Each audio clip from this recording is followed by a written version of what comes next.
pogi si sir, ha? Batang-bata pa. Hello po sa lahat. Kamusta po kayong lahat, mga kababayan? Tatlong salita lang yung babanggitin natin dito. Respeto, pagmamahal sa bayan at pananagutan. Dito maiintindihan nyo lahat, mga kababayan. Hindi ko nahahabaan pa kasi limitado lang yung oras natin.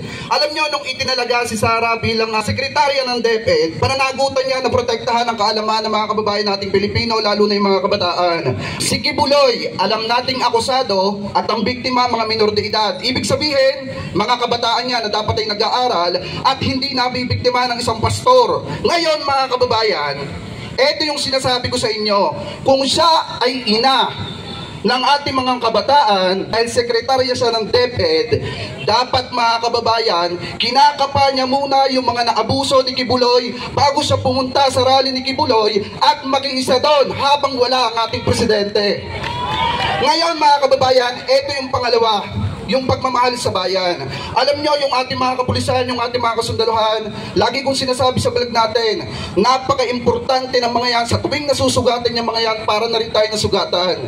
Yung mga kasundaluhan natin, na winatar ka nung sa West Philippine Sea, simpleng komento lang yung hinihingi sa kanya. Hindi niya pa magawa.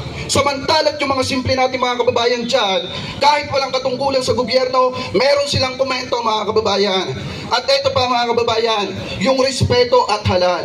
Alam naman natin na yung ating presidente ay hinalal ng 31 bilyon na butante. Ngayon ay pinananawagan na ang kanilang mga kasamahan na bumaba sa pwesto para ano? Ano ang sabi ni Roque ng aking kababayan? Para i-take over ni Sara yung pwesto ni PBBM. Kung yung sekretarya nga, yung DepEd nga, hindi mo kayang gamutin, ang Pilipinas pa kaya?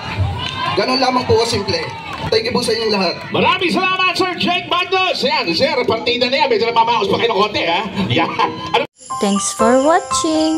Don't forget to like, comment, and share, and subscribe.